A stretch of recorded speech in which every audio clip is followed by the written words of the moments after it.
ছাদের দড়ি থেকে শুকনো জামাকাপড়গুলো তুলে নিয়ে আসার সময় নিচু হয়ে রাস্তার দিকে তাকালো কঙ্কনা। বাবা কেন এখনো বাড়ি ফিরল না, বুঝতে পারছে না ও। মনটা ছটফট করছে বাবার কথা ভেবে। ফোন করে যেতে বলেছিল জেঠু, তাই জেঠুর বাড়ি গেছে সকাল 10টায়। এখন প্রায় 1টা বাজতে চলল। 10 মিনিটের তো রাস্তা। কি করছে বাবা এতক্ষণ ওখানে? ভীষণ ভয় লাগছে কঙ্কনার। বাবার মনের উপর যা চাপ পড়ছে তাতে বাবা অসুস্থ না হয়ে পড়ে। আজ কি বলবে জেঠু কে জানে। হয়তো চূড়ান্ত অপমান করবে বাবাকে। কঙ্কনার মতো পাস কোর্সে গ্র্যাজুয়েট একটা কালো মেয়ের কথার মূল্য দিয়ে বিয়েটা কেন ক্যান্সেল করেছে বাবা? তার জন্য নিশ্চয়ই জেঠুর কাছে জবাবদিহি করতে হবে বাবাকে। বাবা যে সত্যি এত বড় একটা সিদ্ধান্ত নেবে সেটা ভাবতে পারেনি কঙ্কনা নিজেই। কানের কাছে এখনো বাজছে মাকে বলা বাবার সেদিনের কথাগুলো। মেয়ের বিয়ে ভেঙে যাবে শুনে মায়ের মুখটা একেবারে শুকিয়ে গিয়েছিল। কাঁপা কাঁপা গলায় বাবাকে বলেছিল, এ কি বলছো তুমি? এটা কখনো হয়? এরপর আমরা সমাজে মুখ দেখাবো কি করে? অত বড় সিদ্ধান্ত নেওয়ার পরও বাবার গলা কিন্তু এতটুকু কাঁপেনি। যথেষ্ট দৃঢ় স্বরে বলেছিল, শোনো দেবযানী, আমার কাছে আমার মেয়ের ভালো থাকাটাই বড় কথা। কে কি বলবে শুধু সেই কথা ভেবে আমি কিছুতেই এই বিয়ে দিতে পারবো না। কণার জীবন নিয়ে কাউকে ছিনিমিনি খেলতে দেব না আমি। তাতে যদি আত্মীয় স্বজন বন্ধু বান্ধব পাড়া প্রতিবেশী কারোর সঙ্গে সম্পর্ক না থাকে তাতেও আমার কিছু যায় আসে না। কান্না চাপতে মুখে শাড়ির আঁচল চেপে ঘরে ঢুকে গিয়েছিল মা। বিয়ের মাত্র 7 দিন আগে বিয়েটা ক্যান্সেল হয়ে যাওয়াতে কঙ্কনারও কি খারাপ লাগছে না? শুধু বিয়ের কেনাকাটা হয়েই থেমে থাকেনি, ইনভাইটেশন কার্ড পাঠানো শুরু হয়ে গিয়েছিল দূরের আত্মীয়দের। সেই অবস্থায় বিয়েটা ভেঙে দেওয়ায় রায় পরিবারের সকলেই প্রচণ্ড বিরক্ত হয়েছে বাড়ির মেজ ছেলের ওপরে। জেঠু কাকু ঠাম্মা সকলেই এই ব্যাপারে একমত। 2 দিন আগে ফোন করে বাবা খবরটা জানাতেই বাইক নিয়ে ছুটে এসেছিল কাকু। রাগটা কঙ্কনার উপর থাকলেও ওকে কিছু বলেনি, কারণ সকলেই বুঝেছে যে বাবা না চাইলে বিয়েটা ভাঙতো না। বিয়ে না করার সাহস কখনোই দেখাতে পারত না কঙ্কনা। সকলের চোখে দোষী এখন বাবা। তাই কাকু এসে কঙ্কনার সামনেই কথাগুলো শুনিয়েছিল বাবাকে। এভাবে কণার বিয়েটা ভেঙে দিয়ে তুই শুধু অবিবেচনার কাজই করিসনি মেজদা, রীতিমতো অন্যায় করেছিস। সব কিছু ছেলে খেলা নয়, এর সঙ্গে জড়িয়ে আছে আমাদের গোটা পরিবারের মান সম্মান, ভবিষ্যৎ। ভুলে যাস না আমারও একটা মেয়ে আছে। তার বিয়ে দেওয়ার সময় যদি এইসব প্রশ্ন ওঠে তখন কি করব আমি? বাবা শান্তভাবে বলেছিল, তোর মেয়ের বয়স এখন 10 বছর। ওর বিয়ে নিয়ে এখন থেকে অত ভাবিস না সুজয়। আর একটা কথা, আজ না বলেই পাচ্ছি না, আমরা সবাই কি এখনো নিজেদের এক পরিবারভুক্ত বলতে পারি? কেউ তো আর থাকি না একসঙ্গে। আমাদের আদি বাড়ি বিক্রি হয়ে গেছে 15 বছর আগে। গত 15 বছরে এই নিয়ে আর কোনো কথা বলিনি আমি, কিন্তু আজ মনে হচ্ছে কথাগুলো বলার সময় এসেছে। তুই ভালো করেই জানিস বাড়িটা বিক্রি করা হয়েছিল আমার ইচ্ছার বিরুদ্ধে। বাড়িটা সংস্কার করে সকলে মিলে একসঙ্গে ওই বাড়িতেই থাকতে চেয়েছিলাম আমি। বলেছিলাম আমাদের ছেলেরা পরে পারলে বাড়ি বা ফ্ল্যাট কিনতে চাইলে কিনবে। অত বড় বাড়ি বাগান অন্যের হাতে চলে যাবে ভেবে খুব কষ্ট হচ্ছিল আমার। তুই তখন উঠে পড়ে লেগেছিলি বাড়িটা বিক্রি করার জন্যে। শেষ পর্যন্ত বদ্দাকে আর মাকে রাজি করিয়ে ফেলেছিলি। ভোটে হেরে যাওয়ায় খুব স্বাভাবিকভাবেই আমার কথা মূল্যহীন হয়ে গিয়েছিল। বাড়ি বিক্রির অনেক আগেই তুই অবশ্য নিজের বাড়িটা তৈরি করতে শুরু করে দিয়েছিলি। 3 মাস পর দাদাও একটা বাড়ি কিনে নিয়েছিল। আর আমি কি করেছিলাম? পুরো 3টে বছর ভাড়া বাড়িতে থেকেছিলাম, তারপর করতে পেরেছিলাম বাড়িটা। কাকু তীক্ষ্ণ স্বরে বলেছিল, সেটা বলার কি আছে? তুই নিজে জায়গা কিনে মনের মতো বাড়ি করতে চেয়েছিলি বলেই দেরি হয়েছিল। ঠোঁটের কোণে হাসি এনে বাবা বলেছিল, সত্যি কি দেরিটা সেই জন্যে হয়েছিল সুজয়? 10 কাঠা জায়গার উপর 3 তলা অত বড় বাড়ি বিক্রি করে যে টাকা আমি ভাগে পেয়েছিলাম, তাতে তখনই বাড়ি কেনা সম্ভব ছিল না আমার পক্ষে। তুই ভুল করছিস মেজদা। আমরাও কি শুধু সেই টাকা দিয়েই বাড়ি করতে পেরেছিলাম? আমি সে নিয়ে কোনো প্রশ্ন করিনি কখনো। তোরা ভালো করেই জানতিস শুভকে কনভেন্টে ভর্তি করে হোস্টেলে রাখতে আমার মাস মাইনের অনেকটাই বেরিয়ে যেত তখন। সেসব কথা বলা আজ অর্থহীন। তবে যে কথাটা বলতে গিয়ে এসব কথার অবতারণা হলো, সেটাই বলি।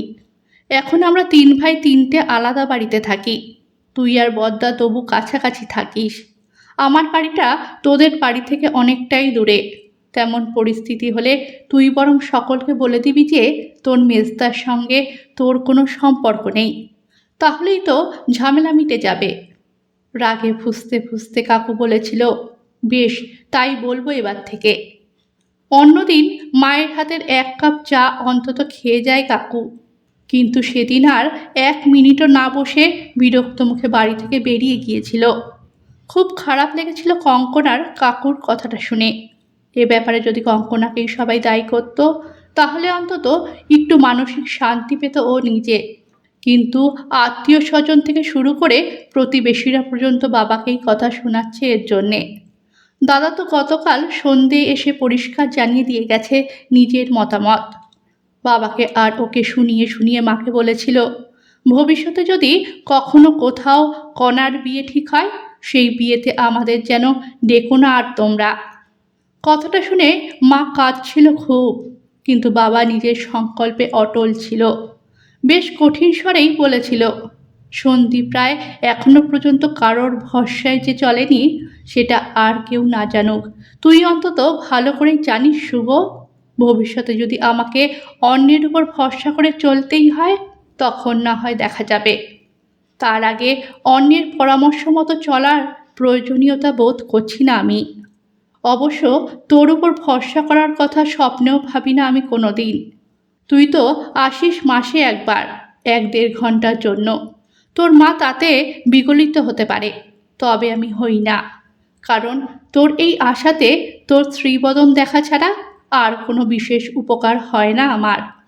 দাদাকে কঠিন কথাগুলো যখন বলছিল বাবা, তখন খুব কষ্ট হচ্ছিল কঙ্কনার। সব কিছুর জন্য নিজেকেই দায়ী মনে হচ্ছিল। ঈশ্বর কেন যে তার ভাগ্য নিয়ে এভাবে ছেলেখেলা করছেন জানে না কঙ্কনা। কঙ্কনা আর শুভময়ের বয়সের ডিফারেন্স 4 বছর 5 মাসের। স্টুডেন্ট হিসেবে 4 বছরের জুনিয়র ছিল কঙ্কনা। নিজে বাড়ির কাছের সরকারি স্কুলে পড়লেও দাদার কনভেন্টে পড়া নিয়ে গর্বের অন্ত ছিল না কঙ্কনার। ব্রিলিয়ান্ট স্টুডেন্ট বলে সারা পাড়ায় পরিচিতি ছিল শুভময়ের। একটু বড় হওয়ার পর থেকেই দাদাকে শ্রদ্ধার চোখে দেখত কঙ্কনা নিজেও। ঈশ্বর রূপ আর গুণ দুটোই অকৃপণ হাতে দিয়েছেন দাদাকে। একদিকে মায়ের মতো ধবধবে ফর্সা রং ও সুন্দর মুখশ্রী যেমন পেয়েছে দাদা, তেমনই আবার পেয়েছে বাবার মতো ব্রিলিয়েন্সি। কঙ্কনার ক্ষেত্রে কিন্তু ব্যাপারটা পুরো উল্টে গেছে। ও পেয়েছে বাবার মতোই শ্যামলা গায়ের রং, আর বুদ্ধিমত্তা অনেকটাই মায়ের মতো। যখন 5-6-এ পড়তো কঙ্কনা, তখন হোস্টেল থেকে বাড়ি এলেই দাদা ওকে ইংরেজি উচ্চারণ শেখাতো। সাহেবদের মতো করে ইংরেজি উচ্চারণ করতো দাদা। কি সুন্দর করে রাইমস বলতো। সেসব শোনার জন্য বন্ধুদের ডেকে নিয়ে আসতো কঙ্কনা। বন্ধুদের সকলের চোখে বিস্ময় দেখে ভালো লাগায় ভরে যেত মনটা। অবশ্য সেই সব ভালো লাগার দিনগুলো চলে গিয়েছিল খুব তাড়াতাড়ি। যত উঁচু ক্লাসে উঠছিল দাদা, ততই একটু একটু করে দূরত্ব বাড়ছিল ওদের মধ্যে। জয়েন্টের রেজাল্ট খুব ভালো হয়েছিল দাদার। শিবপুর ইঞ্জিনিয়ারিং কলেজে ভর্তি হওয়ার পর বাড়ি এলেও প্রয়োজন ছাড়া কথা বলতো না দাদা ওর সঙ্গে। সেই নিয়ে অবশ্য বিশেষ কিছু ভাবত না কঙ্কনা, বরং শুভময় রায়ের ব্যক্তিত্বের কাছে যেন বড্ড বেমানান লাগতো নিজেকে। ওর বোন হিসেবে পরিচয় দিতে সংকোচ বোধ হতো কঙ্কনার। দাদার মতো পড়াশোনার ব্যাপারে অত মনোযোগী কোনো দিনই ছিল না কঙ্কনা। দাদা প্রত্যেক ক্লাসে ফার্স্ট নয় সেকেন্ড র্যাঙ্ক করত। দাদার রেজাল্ট আউট হলে খুব খুশি হতো কঙ্কনা। কিন্তু নিজের বেশিক্ষণ পড়াশোনা করতে ভালো লাগতো না ওর। পড়াশোনার থেকে ছবি আঁকতে, নানা রকম সেলাই করতে, ঘর সাজাতে ভালো লাগতো ওর। প্রত্যেক ক্লাসে ভালোভাবে পাশ করতে পারলেই খুশি হতো ও। মায়ের বকাঝকা খেয়ে মাধ্যমিক পরীক্ষার আগে একটু বেশি পড়াশোনা করেছিল কঙ্কনা। তার জন্য ফার্স্ট ডিভিশনে পাশ করেছিল। তবে দাদার রেজাল্টের কাছে সেটা ছিল একেবারেই নগণ্য। ওই দাদার বোন হয়ে এমন রেজাল্ট করায় মায়ের মনে কিছুটা ক্ষোভ ছিল। রেজাল্ট আউটের পর এই নিয়ে দুঃখ প্রকাশ করেছিল মা। কিন্তু বাবার কখনো কোনো অসন্তোষ ছিল না ওর রেজাল্ট নিয়ে। বাবা বলতো, ক্লাসে স্ট্যান্ড করার থেকে অনেক বেশি প্রয়োজন একজন সত্যিকারের মানুষ হওয়া। সেদিক থেকে কণা যে পুরোপুরি সফল হবে সেটা আমি হলফ করে বলতে পারি। তুমিও ঠিক উপলব্ধি করতে পারবে একদিন। সন্দীপ রায়ের কথার সত্যতা প্রমাণ হতে সময় লাগেনি বেশি দিন। কঙ্কনার উচ্চ মাধ্যমিক পরীক্ষার 2 মাস আগে ইউট্রাসের সমস্যায় ভীষণভাবে অসুস্থ হয়ে পড়েছিলেন দেবযানী। অপারেশন করতে বাধ্য হতে হয়েছিল তাকে সেই সময়। টেস্ট পরীক্ষার পর স্কুল যাওয়ার পাট ছিল না, তাই বাড়িতেই পড়াশোনা চলছিল কঙ্কনার। সন্দীপ রায় সায়েন্সের টিচার আর কঙ্কনা ছিল আর্টসের স্টুডেন্ট, তাই হিস্ট্রি, বেঙ্গলি, সোসিওলজির মতো সাবজেক্টগুলো কারো হেল্প ছাড়া নিজেই পড়ত। রাত্রে বাবার কাছে পড়তো শুধু ইংলিশটা। অসুবিধা কিছু হতো না, কিন্তু হঠাৎ করে মায়ের অপারেশন হয়ে যাওয়ায় পড়াশোনা করার সময় পেত না তেমন। বাবা একজন রান্নার জন্য লোক খুঁজেছিল, কিন্তু 8-9 বছর আগে গ্রামে বাড়ির অন্য সব কাজ করার লোক পাওয়া গেলেও রান্নার লোক তেমন পাওয়া যেত না। যে কয়েকজন মহিলা রাঁধুনির কাজ করত তাদের বাঁধা কাজ ছিল, তাই পুরো 1 মাস ধরে রান্নাবান্না ও মায়ের দেখভাল করতে হয়েছিল কঙ্কনাকেই। স্কুলে যাওয়ার আগে বাবাকে ভাত করে দিয়েই টিফিনের জন্য রুটি, আলু ভাজাও করে দিত কঙ্কনা। বাবা বারণ করত, বলতো একটু মুড়ি চানাচুর দিয়ে দিলেই তো হয়। কিন্তু কঙ্কনা শুনতো না সে কথা। হাসতে হাসতে বলতো, স্কুলের হেডমাস্টার বসে বসে মুড়িচি বলে প্রেস্টিজ থাকে নাকি? বাবা হাসতে হাসতে বলতো, কেন, হেডমাস্টারের স্পেশালিটি কি? আমার কি 4টে ঠ্যাং নাকি? কঙ্কনা বাবার গলা জড়িয়ে ধরে বলতো, এই হেডমাস্টারের ঠ্যাং যদিও সকলের মতো দুটোই, তবে ব্রেনটা কিন্তু এক্সট্রা অর্ডিনারি। কঙ্কনার মাথায় হাত বুলিয়ে দিতে দিতে বাবা বলতো, একটা আস্ত পাগলি আমার বুড়োটা। বাবার ওই আদরের ডাকটায় মন প্রাণ ভরে যেত কঙ্কনার। রাত জেগে পড়ার অভ্যাস ছিল না কোনো কালে কঙ্কনার, কিন্তু উচ্চ মাধ্যমিকের আগে রাত জেগেই পড়তে হয়েছিল ওকে শেষের একটা মাস। উচ্চ মাধ্যমিকে 58% নাম্বার নিয়ে পাশ করেছিল ও। এবার কিন্তু ফার্স্ট ডিভিশন না পাওয়ার জন্য কোনো দুঃখ প্রকাশ করেনি মা, বরং সকলের কাছে অনেক প্রশংসা করেছিল কঙ্কনার নামে। বলেছিল, আমার জন্যে পড়তে সময় পায়নি মেয়েটা পরীক্ষার আগে। এরপরও যে ও এত ভালোভাবে পাশ করেছে সেটা সত্যি ওর কৃতিত্ব। তবে ওর আসল কৃতিত্ব অন্য জায়গায়। ওর বয়সী একটা মেয়ে সংসারের কাজ সামলে যেভাবে আমার দিকে খেয়াল রেখেছিল তা ভাবলে আজ আমার গর্ব হয় ওর জন্য। ওর মতো মানবিকতা আছে কজনের? মায়ের মুখে সেই প্রথম অতটা প্রশংসা শুনেছিল কঙ্কনা। আসলে অপারেশনের সময় দাদার একবারও দেখতে না আসায় মায়ের বহুদিনের লালিত প্রত্যাশায় জিদ ধরেছিল। মনে মনে যে যথেষ্ট আহত হয়েছিল মা, সেটা বুঝতে পারছিল কঙ্কনা। আর সেই কষ্ট কমানোর জন্যে তখনই বেশি করে আঁকড়ে ধরতে চেয়েছিল ওকে। মায়ের ব্যবহারের পরিবর্তনটা চোখ এড়ায়নি বাবার।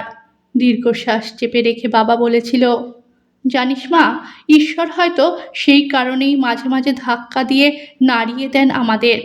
ধাক্কা খেলে তবেই আমরা বুঝতে পারি নিজেদের ভুলগুলো। বাবার কথার মর্ম উপলব্ধি করলেও মুখে কিছু বলেনি কঙ্কনা। বাবা কঙ্কনার জীবনের আদর্শ, তাই তো বাবার জন্য কিছু করতে পারলে আজও খুব আনন্দ হয় ওর। ঘুম ভাঙার পর থেকে রাত্রে ঘুমোতে যাওয়া পর্যন্ত যে মানুষটা সকলের সুখের জন্য খেটে চলে তার দিকে লক্ষ্য না দিয়ে কি পারা যায়? ২ বছর আগে পর্যন্ত দুবেলায় টিউশনি করতেন সন্দীপ রায়। শুভময় এমটেক পাশ করে চাকরিতে জয়েন করার পর টিউশনি করা বন্ধ করার কথা ভেবেছিলেন তিনি, কিন্তু ছাত্রদের অনুরোধে তা করতে পারেননি। ২৪ বছর বয়সেই চাকরি পেয়ে গিয়েছিল শুভময়। ওর স্যালারি যতই মোটা অঙ্কের হোক না কেন, ওর কাছ থেকে একটা টাকাও কোনোদিন নেননি সন্দীপ। ৬ বছর চাকরি করার পরই নিজের জন্য দক্ষিণ কলকাতায় ফ্ল্যাট কিনে ফেলেছিল শুভময়। গত ২ বছর আগে বিনা নোটিশে নিজের একজন কলিগকে বিয়ে করেও ফেলে শুভ। কেন এটা করেছিল ও, সেটা বুঝতে পেরেছিলেন সন্দীপ। অবিবাহিত বোনের বিয়ের কথা না ভেবে বাড়িতে নিজের বিয়ের কথা বলতে হয়তো সংকোচ হয়েছিল তার সুপুত্রের। তবে সন্দীপ রায় এটাও বুঝতে পেরেছিলেন যে গ্রামে এসে আর কোনো দিনই থাকবে না শুভময়। তখনই নিজের বসত বাড়িটা মেয়েকে দিয়ে দেওয়ার সিদ্ধান্ত নিয়েছিলেন মনে মনে। শরীরটা অনেক দিন ধরেই ভালো যাচ্ছিল না সন্দীপের, তাই স্ত্রী আর মেয়ের জেদাজেদিতে প্রাইভেট পড়ানো বন্ধ করে দেন। এরপর গত বছর অবসর নিয়েছেন চাকরি থেকে। এখন তার হাতে অফুরান সময়। গ্রামীণ পাঠাগারের সদস্য হয়েছেন সন্দীপ রিটায়ারমেন্টের পর। বই পড়ে কাটিয়ে দেন দিনের অনেকটা সময়, তবে সেই কর্মব্যস্ত জীবনটাই ভালো লাগতো তার। স্কুলে বাড়িতে সবসময় ছাত্রছাত্রীদের সেই কলরব এখনও যেন শুনতে পান সন্দীপ। বড় ফাঁকা ফাঁকা লাগে এখন। সময়ের হিসাব করে প্রাইভেট পড়াতে পারতেন না তিনি। ছাত্রেরা তার কাছে ফিজিক্স, কেমিস্ট্রি, ম্যাথ সবই করত। অন্য সব টিচাররা যেখানে ১.৫ ঘন্টার বেশি পড়াতেন না, সেখানে সকাল সন্ধে দুবেলাতেই ৬টা থেকে ৯টা পর্যন্ত পড়াতেন সন্দীপ তার ছাত্রদের। শুধু কি তাই, সারা অঞ্চলের মধ্যে সবচেয়ে কম টিউশন ফি নিতেন তিনি স্টুডেন্টদের কাছে। আবার যাদের আর্থিক অবস্থা খুবই খারাপ ছিল, তাদের কাছে টিউশন ফি নিতেন না। এই নিয়ে কেউ কিছু বললে তিনি বলতেন, সময় মেপে বা টাকার হিসেব করে কি আর ছাত্র পড়ানো যায়? ওদের আমাকে দরকার বলেই তো আসে, সেটুকু না মিটলে ওদের ছেড়ে দিই কী করে? সারা অঞ্চলের মানুষ আজও এক বাক্যে বলে, সন্দীপ রায়ের মতো শিক্ষক এ যুগে আর খুঁজে পাওয়া দায়। ভাবলে বড় অবাক লাগে কঙ্কনার। এতদিন ধরে সারা গ্রামের মানুষ যাকে রীতিমতো শ্রদ্ধার চোখে দেখেছে, যার বিচক্ষণতার প্রশংসা করে এসেছে, সেই মানুষটারই সিদ্ধান্তের সমালোচনা করছে আজ তাদের মধ্যে অনেকে। বাড়ির কাজের বউ ও বন্ধু বান্ধবদের মাধ্যমে কথাগুলো কানে এসেছে কঙ্কনার। এই গ্রামেই বড় হয়ে উঠেছে ও, অনেকটাই পরিচিত গ্রামের মানুষদের মানসিকতার সঙ্গে। তাই কথাগুলোকে অবিশ্বাস্য বলে মনে হয়নি। আড়ালে আবডালে তারা বলছে, মেঘে মেঘে বেলা তো কম হয়নি ওই মেয়ের, ২৭-২৮ বছর বয়স হতে চলল। তারপর ওই তো গায়ের রং, আবার চাকরি বাকরিও করে না। কপাল জোরে বড়লোকের বাড়িতে বিয়ে ঠিক হয়েছিল, সেই বিয়ে কেউ ভেঙে দেয়? বুড়ো বয়সে নিঘাত মতিভ্রম হয়েছে মাস্টারমশাইয়ের। এরপর কি হবে সেটা ভেবে দেখছেন না? আর কোনোদিন পারবেন ওই মেয়ের বিয়ে দিতে? লোকেদের এইসব কথাকে তোয়াক্কা না করে প্রাক্তন প্রধান শিক্ষক সন্দীপ রায় অবশ্য জোর গলায় বলেছেন, অপাত্রে কন্যাদান করার চেয়ে মেয়েকে সারা জীবন অবিবাহিত রাখাটাকেই শ্রেয় বলে মনে করি আমি। বাবা যতই মেয়ের পক্ষ নিয়ে এই ধরনের কথাবার্তা বলুক না কেন, কঙ্কনা বুঝতে পারছে বাবার মানসিক অবস্থাটা। আর এইসবের জন্য যে ওই দায়ী, সেই ভাবনাটা সরাতে পারছে না মন থেকে। এখন খুব আফসোস হচ্ছে কঙ্কনার। যদি বিয়ের কার্ডটা দেখাতে না যেত রূপাকে, তাহলে হয়তো আজকের এই পরিস্থিতির সৃষ্টি হতো না। কঙ্কনার কপালে যা ছিল তাই হতো।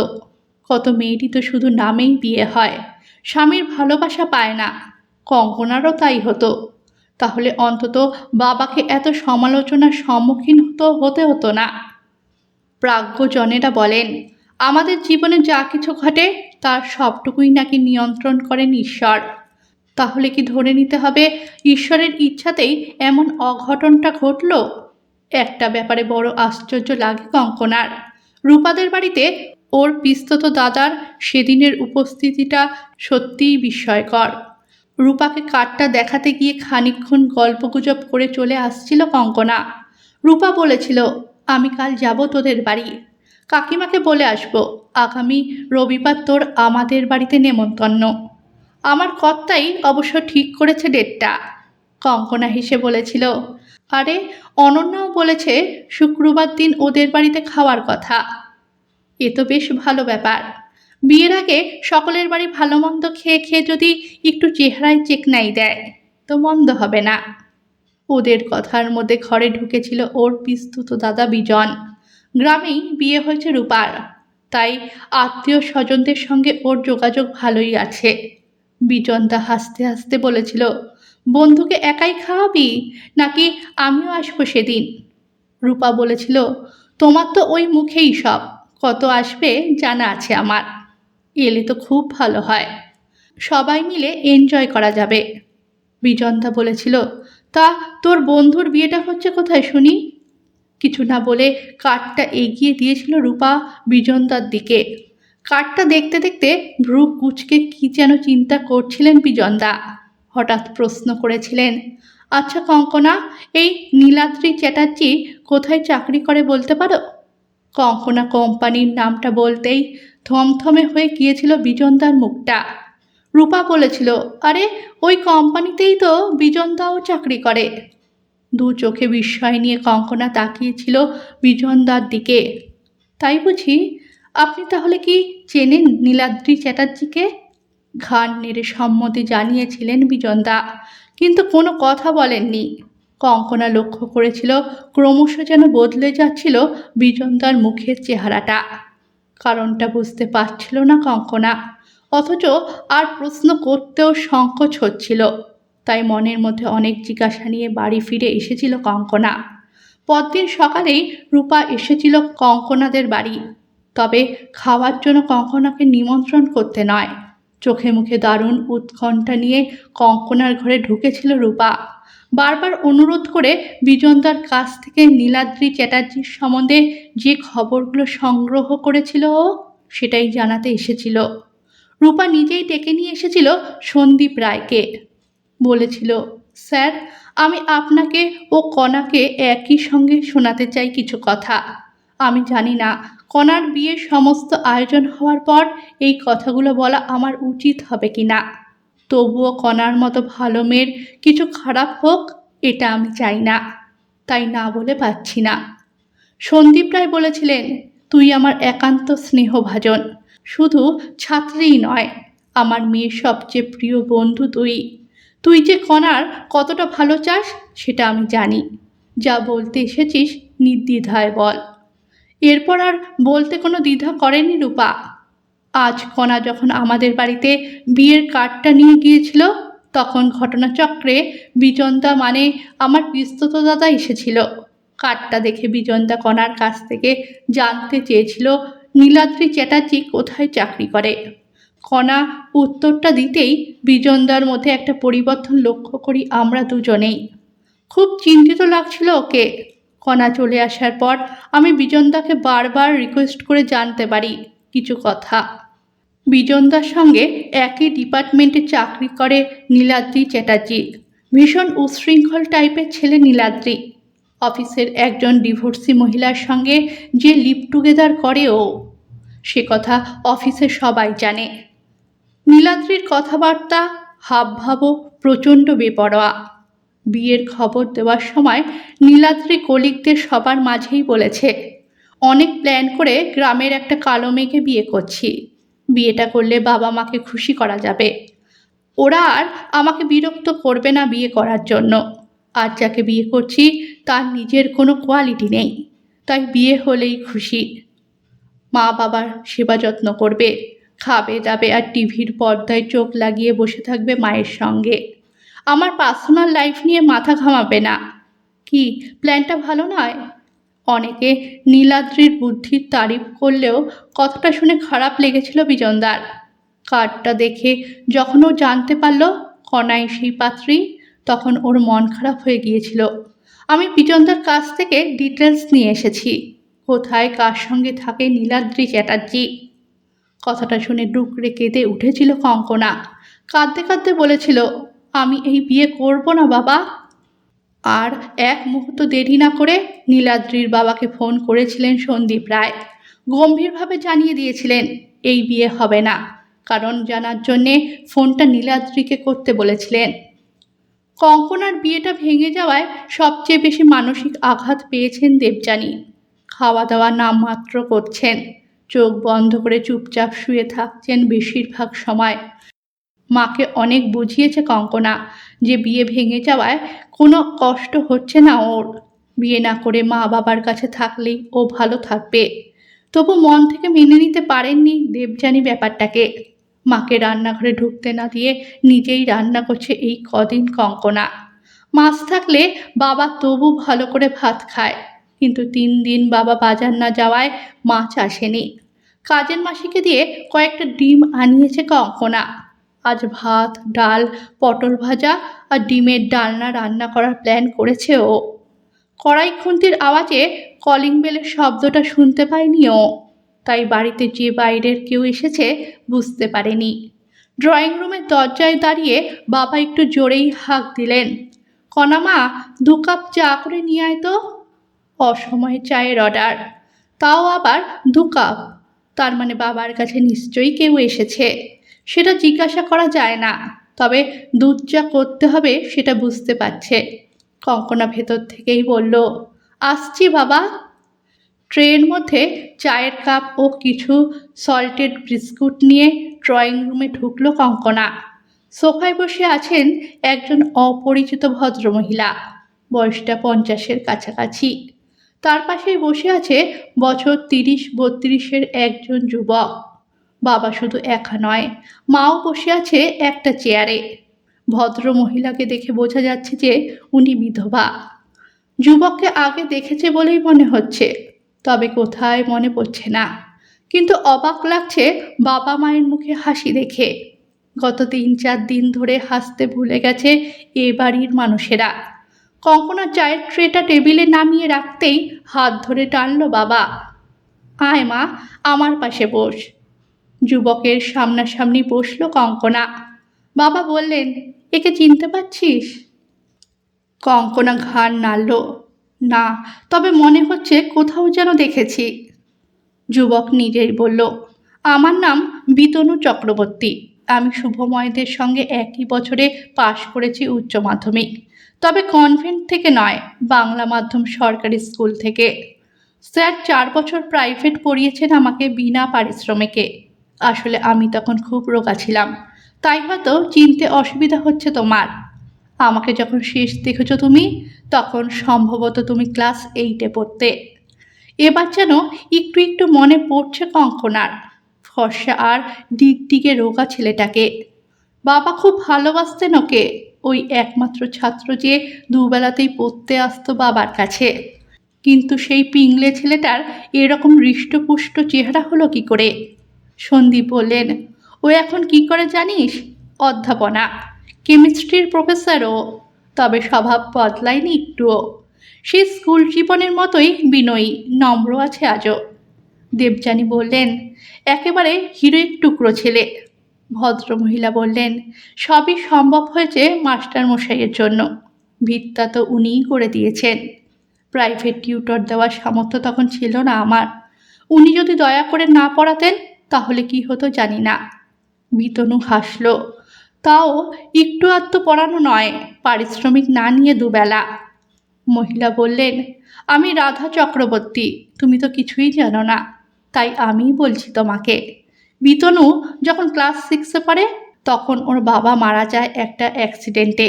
দোকানে দোকানে ওষুধ সাপ্লাইয়ের কাজ করতেন উনি। কোনো রকমে চলে যেত সংসারটা, কিন্তু উনি মারা যাওয়ায় আমি পড়ে যাই অথই জলে। প্রাইমারির বাচ্চাদের পড়াতাম আমি। ক্লাস 8-এর প্রমোশনের পর আমার দাদা ওকে নিয়ে আসে এখানে। তবে দাদারও অবস্থা তেমন ভালো ছিল না, তাই মাস্টারমশাই ওকে বিনা পারিশ্রমিকেই পড়াতেন। ওনার দয়াতেই আজ জীবনে প্রতিষ্ঠিত হতে পেরেছে ও। সন্দীপ বললেন, পড়িয়েছি তো অনেককেই, সবাই কি আর বিতনুর মতো ডিস্ট্রিক্ট স্কলারশিপ পেয়েছিল? ওকে নিয়ে কত গর্ব করেছি আমি। রাধাদেবী বললেন, আসলে দাদা বৌদি এখান থেকে মেয়ের বাড়ি চলে যান, বাড়ি বিক্রি করে দিয়ে। তাই আর আসা হয়নি। গতকাল রাত্রে এই খবরটা বিতনুকে দিয়েছে ওর এক বন্ধু। আমি আর বিতনু আলোচনা করে তখনই সিদ্ধান্ত নিয়ে ফেলেছি। এখন তোমার সিদ্ধান্তের উপর সব কিছু নির্ভর করছে মা। সন্দীপ রায় বললেন। বাবা মায়ের মুখে হাসি দেখলেই আমার কণা মায়ের সুখ। ও অমত করবে না এই বিয়েতে, কিন্তু হাতে তো মাত্র 3 দিন। পারবেন আপনারা এই অল্প সময়ের মধ্যে সব ব্যবস্থা করতে? না হলে ডেট পিছুতে আমার কোনো অসুবিধা নেই। রাধা দেবী বললেন, না, দিন পিছনোর দরকার নেই, ওই দিনেই বিয়ে হবে আপনার মেয়ের। আপনাদের তো সব ব্যবস্থা হয়ে আছে। আমার প্রতিবেশীরা খুব ভালো, ওদের বলে সব ব্যবস্থা করে ফেলবে ওরা 2 দিনেই। বিতন বলল, আমরা এবার উঠবো স্যার, গাড়ি বুক করেছি সারাদিনের জন্য। আজই মাকে নিয়ে মার্কেটিংটা সেরে ফেলতে চাই। সন্দীপ বললেন, তাই করো বাবা, ঈশ্বর যে এইভাবে মুখ তুলে চাইবেন ভাবতেও পারিনি। কার্ডের দরকার নেই, আমি ফোনের সব নেমন্তন্ন সেরে ফেলবো আজকেই, আর গ্রামের নিমন্ত্রণগুলো নিজে গিয়ে করে আসবো কাল। দেবযানী ঠাকুরের উদ্দেশ্যে 2 হাত জোর করে কপালে ছোঁয়ালেন, তাই করে ফেলো তুমি। বিতনু বেরিয়ে গেল মাকে নিয়ে। গাড়ির শব্দটা মিলিয়ে যেতেই মোবাইল হাতে তুলে নিল কঙ্কনা। ফোন করে সবার আগে খবরটা জানাতে চায় ও প্রাণের বন্ধু রূপাকে। তবে বিজনদাকে বিশেষভাবে নিমন্ত্রণ করবে ও। হবু শাশুড়ি রাধা দেবী জিজ্ঞাসা করেছিলেন, কী রঙের বেনারসি পছন্দ কঙ্কনার। কোনো কিছু বলতে পারেনি কঙ্কনা। মা বলেছিল, আমরা লালই কিনেছি। আপনাদের যেমন ইচ্ছা কিনবেন। বেনারসি গয়না নিয়ে ভাবছে না কঙ্কনা। এই বিয়ে হলে বাবার সম্মান রক্ষা হবে, এ কথা ভেবেই খুশিও। সব কিছু যেন স্বপ্নের মতন লাগছে কঙ্কনার। হঠাৎ করে রাজপুত্র চলে এলো অচিনপুর থেকে এই অভাগী মেয়েটাকে বিয়ে করতে। এমনও কি সম্ভব হয়? এইভাবে গুরু দক্ষিণা দিতে ছুটে আসে কেউ? মনে পড়ে গেল ঠাম্মার কথা। ঠাম্মা বলতেন, সবই ঘটান সেই ওপরালা, তিনি যেমন নাচান তেমনই নাচি আমরা।